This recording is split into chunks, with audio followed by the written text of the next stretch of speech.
Greetings everyone, my name is Arvin Flores. Today I'll be giving my presentation on Module 1, Personal Info and 3 Levels of Government Control of Public Education. So some information about me. I currently live on the island of Guam. Guam is a territory of the United States. I currently work at St. John's School. This is my first year teaching full-time at the school. I am a math teacher who teaches General Math 6th and 7th grade, as well as pre-algebra.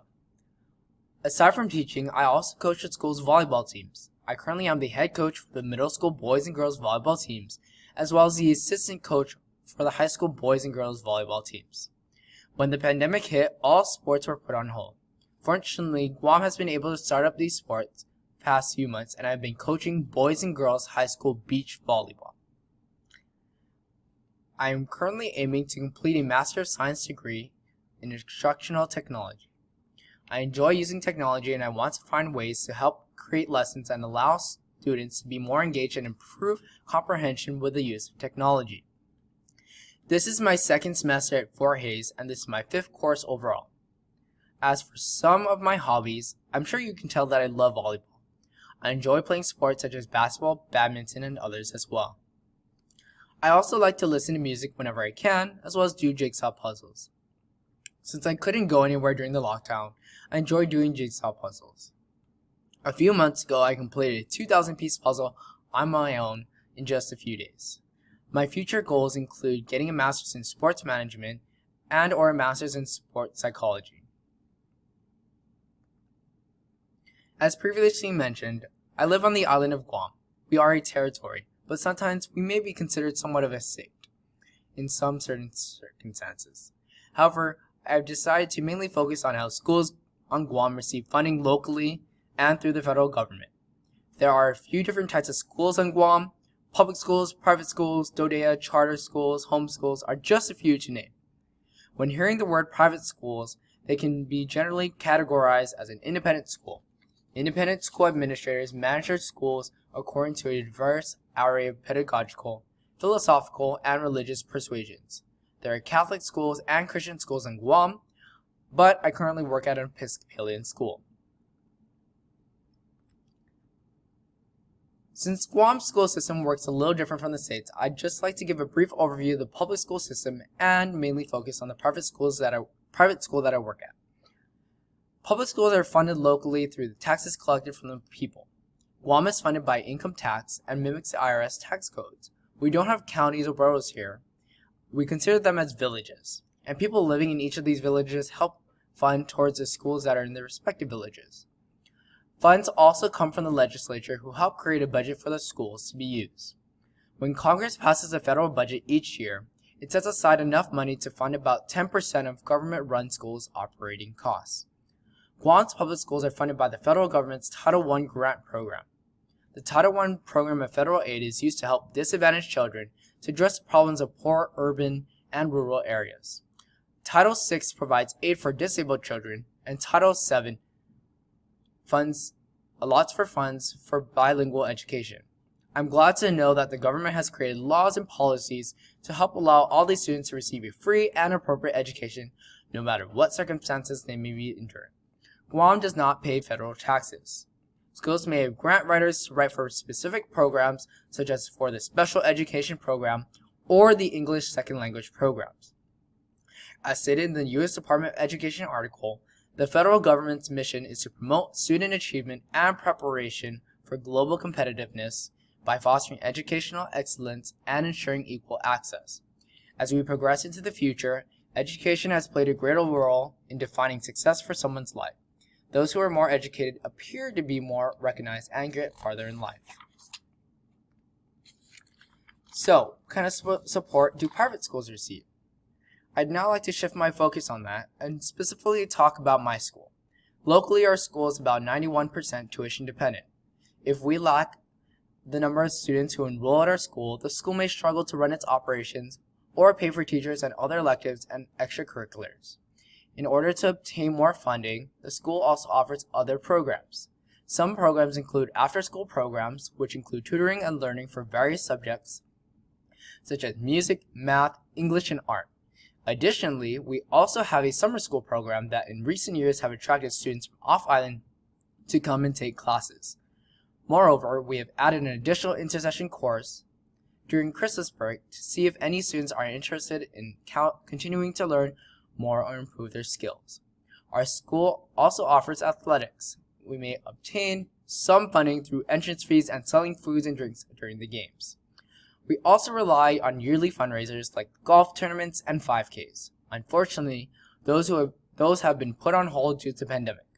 We also have parents who kindly donate to help improve the school by either providing equipment, helping improve building structures, or in any other way they can. As for federal support, our school also gets a part of the funding from Title I. However, we do not get exactly money, but we do get supplies and equipment instead. So who's in charge of the schools on the federal level? Betsy DeVos was appointed as the Secretary of Education by Donald Trump. Her main role is to supervise federal funding used for all schools. These include grant programs that help fund the Special Education Grant, Head Start Grant, and Title I Grant. In addition, they also help establish the Pell Grant for low and middle income students. Who's in charge of the public schools at a local level? So, overall, these seems to be a shared role of leadership. On Guam, the legislature plays a role in education as it gives the Guam Department of Education its annual budget used to spend for schools yearly. The Guam Board of Education is solely responsible for creating policies for schools to follow. They evaluate the superintendent and decide if they want to continue to hire him or fire him. The superintendent is in charge of any day-to-day operations of all school. He is in charge of all personnel at the schools. You may see the board as a group that governs the school versus the superintendent who makes sure that everything is executed at the school level. The governor, in a way, oversees them as a whole. During the pandemic, the governor had the authority to shut down all schools and call for a lockdown to prevent any spread of the COVID-19 virus. During this process, the superintendent was able to create 3 models of learning, which included hard copy, face-to-face, and online learning. The Board of Education was a group of people who approved these systems and tried to determine how effective each of these learning modules are throughout the school, to see if they will be effective for the upcoming school year depending on how the situation is during the pandemic. The principals are the day-to-day operators and supervisors of their own respective schools. They make sure all rules and regulations are set in place and are in charge of any possible issues that the school may run into. The vice principals serve as the next in control to only an extent, if the principal is unavailable at the time. I wouldn't say that the Parent-Teacher Association is in control of education at a school, but they, in a way, help contribute to the learning environment as they come together to find and suggest ways to help improve the schools. The legislature, Board of Education, superintendent, governor, principals, and vice principals are all paid positions. Parents and guardians who participate in the PTA are all volunteers. As for private schools, there is a superintendent for Catholic schools as well as principals and vice principals. However, I would like to focus on my own school, St. John's School. The head of school or headmaster is in charge of all responsibilities of the school. She runs all the day-to-day operations and is in charge of making decisions of the school. The school board is responsible for making policies for the school. During the pandemic, the school board approved the rules and regulations for opening the school this past January in order to provide face-to-face learning for students. The assistant head of school for middle and upper school is responsible for supervising teachers and other operations that occur in grades 6 through 12. The assistant head of school for lower school is responsible for supervising teachers and other operations that occur in grades pre-K 3 to 5th grade. Both assistant heads of school are in charge of making decisions and approving of any events and responsibilities that need to be done by staff and students in their respective grade levels. As mentioned earlier again, the PTA plays more of a role of improving education, such as providing funding for equipment and helping teachers find ways to improve learning experiences for students. As mentioned in the article for the Center for Public Justice, in order to operate legally, independent schools must demonstrate that they offer students adequate instruction. Our school went through accreditation last school year, which seems like a very stressful and critical time for all teachers and administrators. The head of school, school board, assistant head of schools for both middle, upper, lower, and actually the department chairs who oversee the different departments such as the math, science, and social studies departments are all paid positions. The PTA again is volunteer. I personally feel that the local government has the most power in making decisions for schools in Guam, regardless of what type of school they are classified as. All decisions made for public schools go through both the superintendent and the Board of Education. For private schools, all decisions made go through the head of school and the board. However, when the pandemic began on Guam, it made me realize how the governor plays a role of control over all these people because she was able to decide the schools needed to be closed to keep students and faculty safe. However, I do feel that the federal government plays a big role in providing funding for all schools.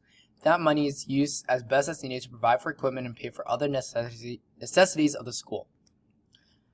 As for the components, Component 6.1 is mainly influenced from the local government, evaluate, develop, and implement management, communication technology, school-level government, and operating systems that support each student's learning needs and promote the mission and vision of the school. Component 6.2 is influenced from the state government. Component 6.3 is influenced from the federal government. So, all this information supports educational success and well-being of each student and adult because it allows funding for the schools. Without funding, schools will not be able to run its day-to-day operations. With the unfortunate pandemic, we have been seen to run and learn at much a slower pace. Luckily, with funding, we have been able to find ways to sustain learning, such as using online platforms such as Google Classroom and Zoom. Federal funding has also provided for supplies needed to help protect students, faculty, and staff from being possibly exposed to COVID-19. Cleaning supplies such as hand sanitizer and desk shields are a few to name. Although this does not seem like it directly helps with the pandemic sense of learning, it does allow for the actual education of students to happen and avoid students from all going back home to learn. Overall, the goals of the local, state, and federal government is to help provide free access to and appropriate education for all. This assignment shows correlation to the standards selected for this assignment because it mainly focuses on how funding is provided for schools to help promote current and future success for each student. It aims to find ways to help create laws and policies that help children obtain the education they need to live a more successful and healthier life when they become adults. This assignment was relevant to my current learning because I had not known much about the education system as a whole. I knew a little about how schools were funded, but now I was unaware of how laws are specifically made to create funding for schools. I also learned about the roles of various leaders in the education system. This assignment helped me improve my understanding of the 3 levels of government. Although Guam would mainly be focusing on local and federal government, I was able to learn more about the differences between how funding occurs in both public and private schools. I was able to realize how important enrollment is at a private school because of how much the school relies on tuition. This assignment will change the way I teach because I am aware of how I can possibly get some funding to help improve my lessons. As I continue my education, I am hoping to find ways to purchase technology so that I can enhance the learning experiences of my students. I learned more about how grants potentially help me get access to more funding to help purchase these equipment. This assignment can influence the decisions I make as a future school leader by allowing me to be aware and cautious of how money should be spent. Especially with a private school that is tuition dependent, the school needs to be aware of the number of students who enroll because that helps pay for the day-to-day operations of the school. If enrollment is low, then there may be a chance of teachers being let go or programs being canceled due to the lack of funding. In addition, I also need to find ways to obtain funding. Most of the time, teachers are scrambling to find ways to get their own funding to buy equipment for their own classroom or clubs. Some teachers may be paying out of pocket just to buy supplies or equipment needed for their own classrooms. I have learned so much from this assignment, and I hope to learn more from all of you. These are my references, and thank you for listening. Enjoy the semester.